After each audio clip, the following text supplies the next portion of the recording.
Money Mind on CNA938. I'm Stanley Leong with Lynn. And in today's conversation, well, I refer to this next conversation we're just about to bring you as a main course edition. You know, how sometimes we like to go for small bites like tapas or maybe dim sum, but sometimes you also prefer to have like a juicy slab of steak. Well, today it's like one of those steak days, 30 minutes of talk time with our guests because we believe there's a lot to be gleaned from the subject at hand. And that subject is leadership. It's even more urgent to discuss leadership given that you and I operate in a D&D era, which stands for Disruptive and Digital-Driven Era. Now, with so much changing, there is a need to address the problem of ill-equipped leaders for and from the next generation, and that's probably why our guest decided to publish his thoughts and research in a book. That's right. The book's titled Transforming the Next Generation of Leaders, Developing Future Leaders for a Disruptive Digital Era of the Fourth Industrial Revolution. And it's written by seasoned executive coach and global leadership development practitioner, Professor Sattar Bawany. Now, Sattar is Chief Executive Officer at the Center for Executive Education Global, or CEE Global. He's also a certified C-suite master executive coach with Executive Development Associates. And he bagged late in 2019, last year in November, the Executive of the Year for Human Resources Consulting Award, and that was at the Singapore Business Review's Management Excellence Award. If you'd like to get in on our conversation, please feel free to call through as we discuss leadership for the next generation at 669-11938 or text us, WhatsApp us if you like, at 963-11938. Sattar, welcome to Money Mind. It's been a long time since we last spoke. Yes, How indeed. have you been? Yeah, Good I'm morning. great, Stanley. Thank you so much to both you and Lynn for having me here again.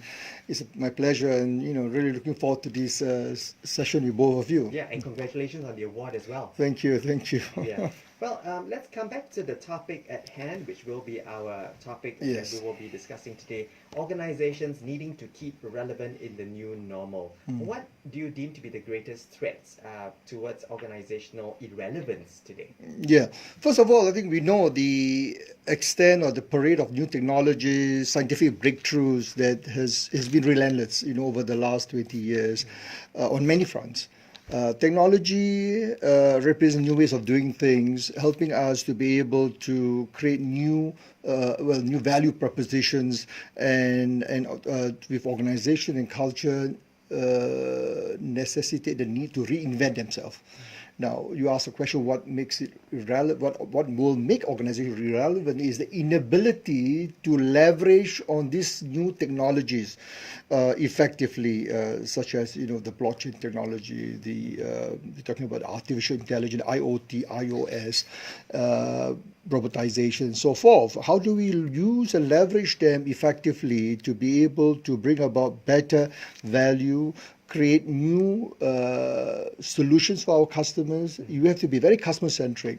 So what is happening, many organizations are being left out. Many organizations have failed to be able to master that more effectively because the leadership is all boils down to leadership and culture. And this is what in my research that I have published, that we find that a lot of organizations worldwide, that across the US, Europe, in Asia, including Singapore, the primary factor is they're not able to understand the evolving technology, use those technology to help them to create new sustainable competitive advantage will position them well ahead than competitors. Right. And interestingly, this also applies to government, policy makers, societies, non-governmental organizations all have a role to play. So Singapore, for example, has been in the forefront, has been very successful in leveraging technology, looking at our nation digital blueprint, our digital transformation master plan. I think we, along with Korea, for example, and Japan, and China, and now recently at my trip to Japan, has demonstrated several trips to Japan. They and also to lately to Vietnam. What I found interesting in Vietnam, many of the organizations are so hungry, Stanley, Will, they wanted to know what can we do now to ensure that we will survive the next 20, 30 years. So our organization will survive. So it's about leveraging on technology, creating new value proposition to allow you to create new sustainable competitive advantage to master or to prosper in the future for your customers. Right. So if organizations are going to be irrelevant, it's a people problem. Exactly. Essentially, right? Yeah, exactly. So this is the way in my book I talk about putting people before process and technology. So when we talk to a lot of, in my work as a C-suite executive coach and as a leadership development consultant trainer, in talking to a lot of CEOs, C-suite business leader, one of the most important observation that I come across is that people tend to focus a lot on technology. See, technology is only an enabler.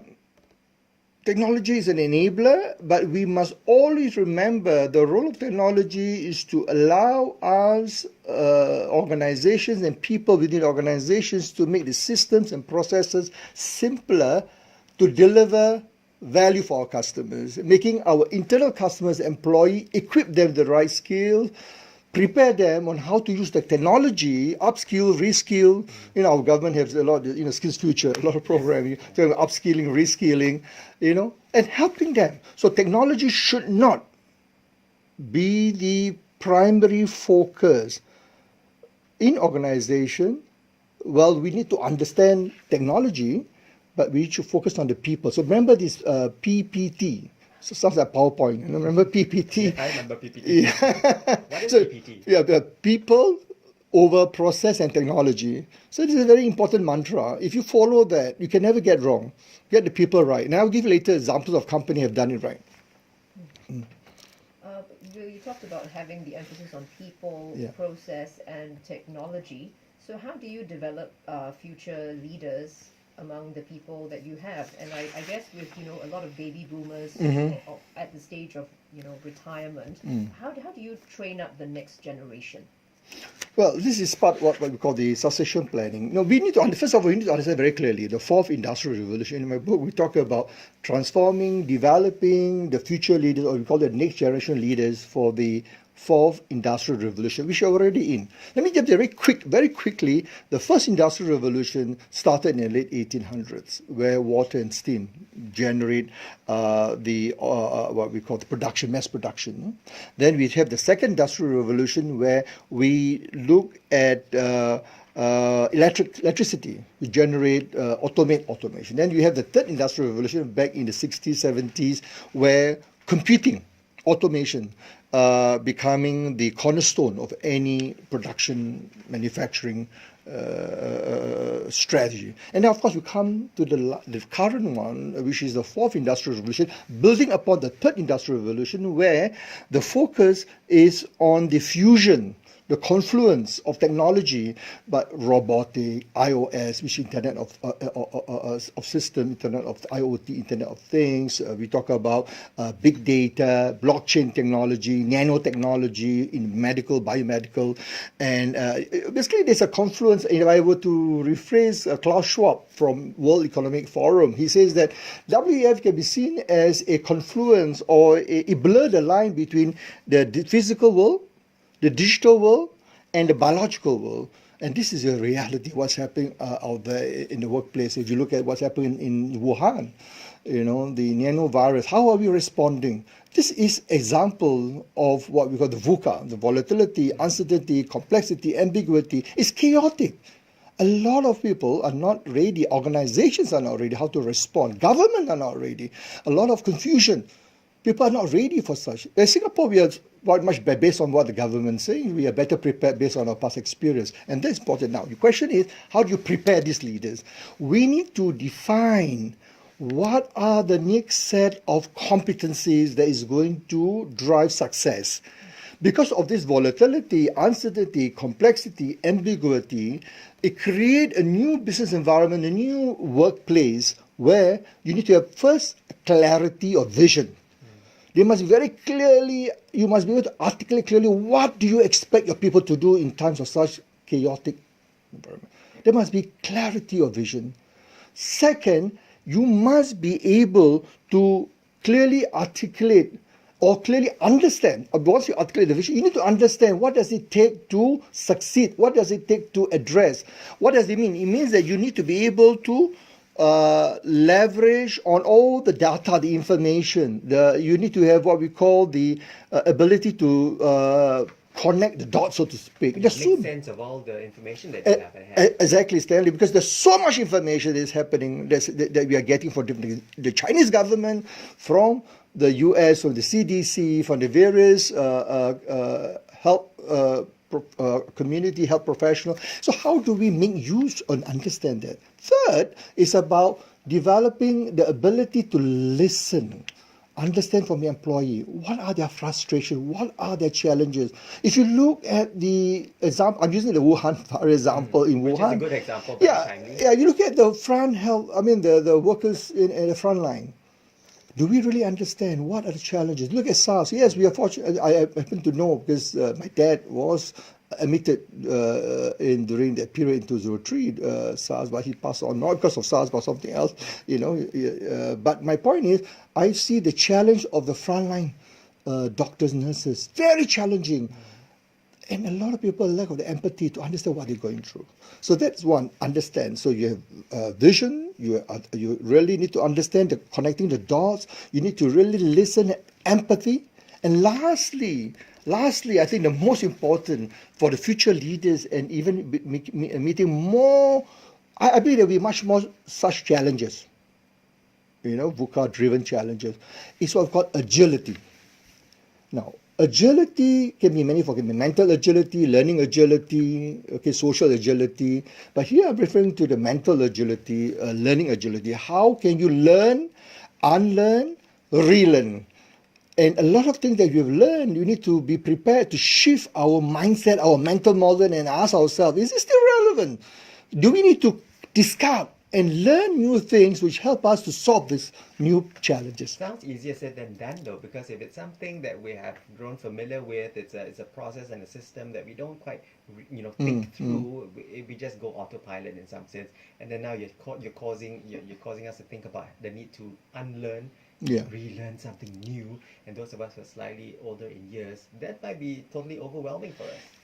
No, actually, it's not really. We have been doing that in school. I think I must admit, in Singapore, and I travel across the world. One of the, I think, over our former DPM Tharman, when he was the Minister of Education, he instituted what we call the learning schools, thinking schools, learning nation, or the other learning school. Either way, he emphasized the use of critical thinking at schools, institutions, organizations, what we call, in my book, we call it cognitive readiness. The ability to leverage on critical thinking together with your emotional, social intelligence, with empathy especially. How do you then bring about the shift in mindset to manage those challenges? A very good example I give a case study is Microsoft. The CEO Satya Nadella. Satya Nadella is one of the all-time, greatest CEO. In my view, he has been transformational in terms of developing Microsoft today over the last 5 years, since he took on after Bill Gates and Steve Ballmer. And he emphasized the importance of learning agility, empathy, to drive Microsoft to thrive in the VUCA-driven, highly disruptive era of the fourth industrial revolution. So it can be done. It can be done, and it has been done, and I believe we can do it. We can do it. Stay tuned. We got more tips on how you can do it. Professor Sattar Bawany is speaking with us here on Money Mind. He is Chief Executive Officer at CEE Global. CEE stands for Center for Executive Education. If you've got a question for our guest today, we'd love to hear you out, and you can text us or WhatsApp us a message or question at 963-11938. Or call through as you tune into our conversation today, discussing the transformation that needs to happen for next generation leaders at your organization. Our number is 669-11938. Today we are speaking with Professor Sattar Bawany. He is Chief Executive Officer at the Center for Executive Education Global. Sattar is also a certified C-suite master executive coach with Executive Development Associates. Now, his expertise spans 30 years in international business management, including 20 years in executive coaching, group facilitation, leadership development and training. And he's also, worked with global management consulting firms like Mercer, HR Consulting, Hay Group, and DBM. Today we are focused on the book that he's recently got out onto the markets. It's also available at the National Library, and it's titled Transforming the Next Generation of Leaders. And in just a moment, we're going to be talking about the difference between leadership and management, or the difference between leaders and managers. Well, this question has just come in from our listener, Shamir Barucha. I'm sorry if I mispronounced that.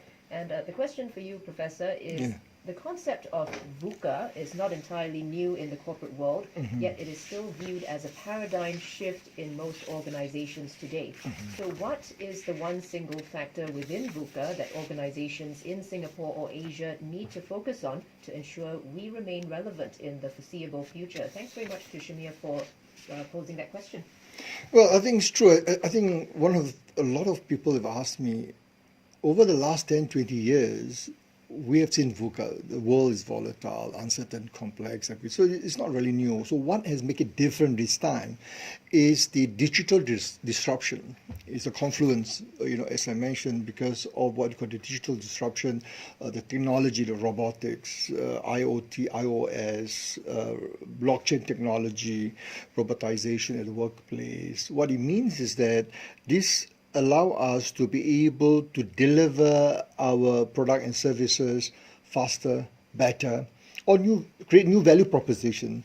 But at the same time, it creates challenges for leaders and organizations because they're not able to move fast as the change. And this is where organizations need to continuously reassess their leadership skills, their competency, and skills that's required to reinvent themselves in the new marketplace.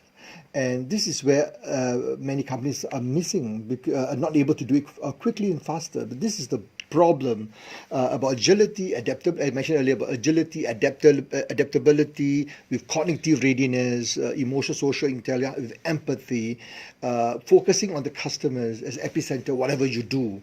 There's a need to shift your mental model, the way you think the problem, and also your strategy, the customer-centric strategy. This is very important because we need to ensure that whatever we do, we need to stop, look, and learn and listen to our customers. We need to understand their current and future needs. You need to anticipate their needs to be able to remain relevant. So the VUCA is real. The nature of the disruptive, digital-driven fourth industrial revolution create this VUCA business environment. It's an outcome, and it's going to remain so.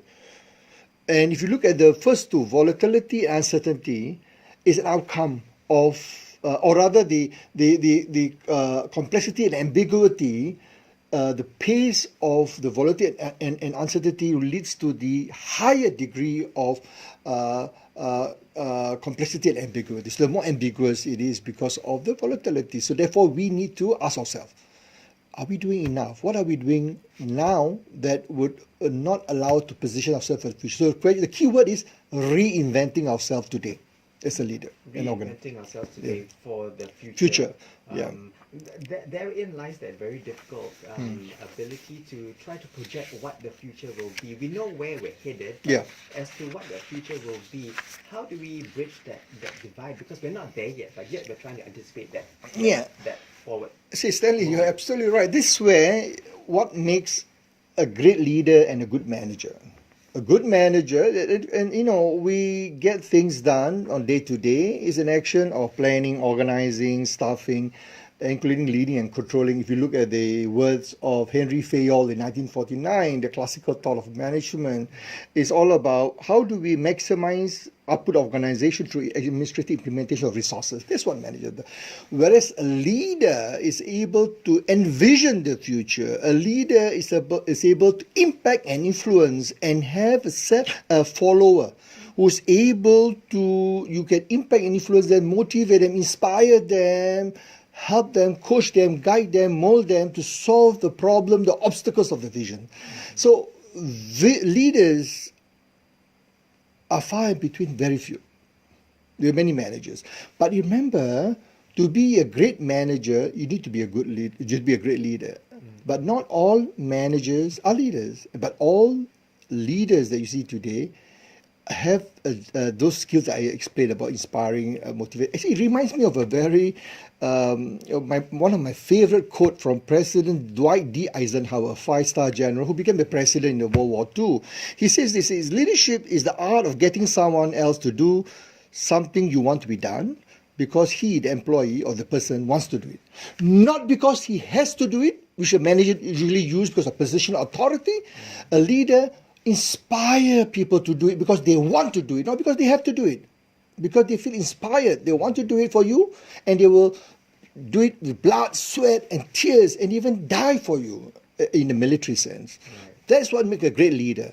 We have too many managers out there. There are very few leaders. I mean, Will and I have had different careers throughout our professional lives as well. Have you encountered that sort of a leader whom you want to do things not because you are meant to do them? No. Okay, there you go. I think then you. Well, maybe Will and I will ask you this question: if you walk into a room, do you find anyone, a leader, or to not their direct leader, anyone, when you walk into a room, do you feel that the whole world is centered around you? The way he communicates to you, the way he looks at you, the way he engages you.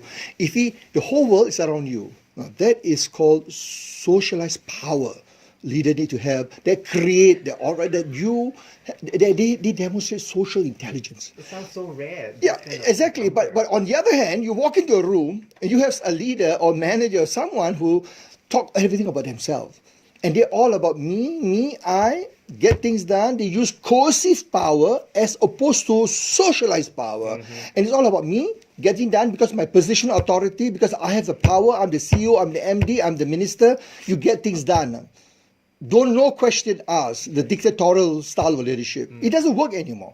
So you need to demonstrate that through leadership, authenticity, humility, with emotional and social intelligence. That's what leadership. Because you asked a question earlier about what between managers and leaders. So that is the empathy. Right, the keyword that you mentioned earlier. Yeah, and that's where a great leader like Satya Nadella from Microsoft, in his book called Hit Refresh, he explained why empathy is so important. In my book, I have a chapter talking about that. The importance of empathy as a leadership quality in the 4th Industrial Revolution, or in what we call the digital era, is very important. Well, the fact that we haven't encountered many leaders of the sort that you've described, with vision, empathy, who are inspirational, does it mean that these qualities are innate and cannot be trained? Well, this is what a lot of people think, but actually in my work over the last 30 years, both as an executive coach, as a leadership development consultant, the answer, you can be trained.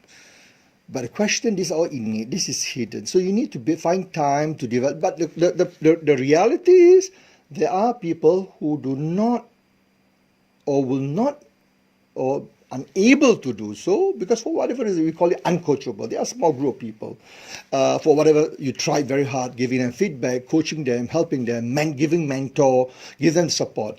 So the point is you can. So you need to be able to create a very high level of self-awareness, which is part of emotional intelligence, to help them to realize that all of us have blind spots. All of us have derailers. All of us, we are not perfect.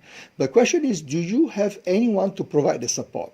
Coaches, mentor, family, friends, stakeholders who are able to care for you, who wants to help you. And it's for us to ask for help. And the best thing, Lynn and Stanley, if you have a child between the age of 8 to 14, ask them, what is it about me? How can I be better? And they will tell you because they got no harm. Because you still love, they will tell you as it is right in your face, you still will love them. Because they'll give you authentic feedback. Ask them. But don't ask those in 18, 21, probably. So they probably have different agenda. But those younger age, 6, 8, 12, 14, they will be the best source of feedback. Well, once again, we invite you to text in or WhatsApp your questions in at 963-11938 as we have several more minutes with our guest today, Professor Sattar Bawany, who is the author of Transforming the Next Generation of Leaders. Now, you write in your book, Sattar, about the need to identify high potential next-gen leaders within an organization whom we can develop. Now, what are some of these attributes of these high potentials that have leadership qualities? Yeah, I think, thanks, Stanley. I think most important, we need to understand in the context of organizational development, what do you mean by potential? Yeah, potential in my book, I talk about whether someone will have the ability or the propensity to succeed in a bigger role in the future, leadership role in the future, ability to handle what do you call it, a greater responsibility in terms of scale and scope. You can be a marketing manager now, but can you handle more complex other function at your level, current level? Or we talk about complexity, more breadth in terms of sustainability. Can you stretch the person to do other things beyond the current level? So when we talk about high potential, one of the things, how do you identify? How do you look for some traits and look out for these few traits? One is what we call cognitive readiness. So these are the capacity to deal with complex business challenges of the VUCA, of the digital world. What do you mean by that? They must be able to think critically. They must be able to have strategic thinking skills, complex problem solving, decision making. These are all has been identified as well. Besides my research by EDA and CE, also WEF, World Economic Forum, has identified the top 3 to top 5 skills as critical thinking, complex problem solving. The other thing is the deep sense making and ability to connect the dots. So if you look at someone, whether he has a potential, he look at the situation, you look at the information that you give him, he's able to derive insights. And what does it mean? Discover new information. How can I use it to solve the problem? Third is ability to have high level of social and emotional intelligence, how to persuade people with emotion, empathy, communicate a persuasive vision, connecting individual with relationship management. Skills, very important. And lastly, is drive and motivation, relentless pursuit, a strong sense of what we call adversity quotient. Despite all the problems, all the challenges you're facing, let's pursue that goal. Let's move towards the goal. Learn, unlearn, relearn. If that doesn't work, what can we do differently? The learning agility, the mental agility with cognitive readiness, all these are required for the next generation leaders to thrive in the highly disruptive and digital-driven era of the 4th Industrial Revolution today.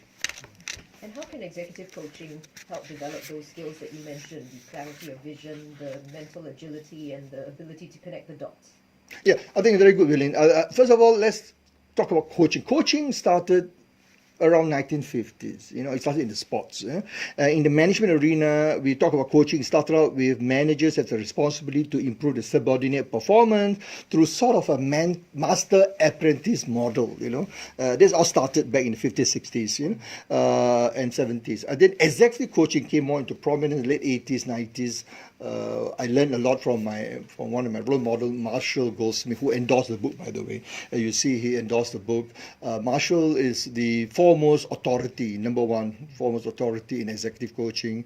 And he told me that it's very important. Coaching, he's told me that, I learned from him, and from that was 1995. He said coaching is about ability to, is about confidential, one-on-one, highly personalized form of partnership between the leader and the employee, and to create in a safe environment. So the leader can openly discuss the issues, the challenges without being judged. And usually the executive coach is an outside professional who's a trained professional who's able to support the leader in a very safe environment. And what's the benefit for the coach, for the individual leader? The benefit that this is an independent sounding board and is a strategic partner, as I say, in a safe environment. He can effectively develop his emotional, social, leadership ability, and to be able to contribute not only to himself, his team, and to the organization in the long term. For the organization, why do organizations want to invest in this? I think one is to help to build a talent pipeline, leadership bench strength, as part of succession planning, and that's important. Even our government, even a lot of non-government organizations, the social institutions have problems to find leaders to replace because they do not put in place such development strategies. And lastly, organization benefit from coaching one-on-one, but highly personalized, by improving the potential leaders' ability to take on new role in the future, which will allow the sustainability is part of business continuity planning. Yep, just touching a little bit there of executive coaching, but really we have been spending the last hour or so talking about the transformation of next-gen leaders that needs to happen in order for your organization to not just survive but thrive in the fourth industrial revolution era. We have been speaking with Professor Sattar Bawany, Chief Executive Officer at the Center for Executive Education Global, and their website www.cee-global.com to find out more about his book, which is available at both the National Library as well as on Amazon and Barnes & Noble. Do visit www.nextgen-leaders.sg.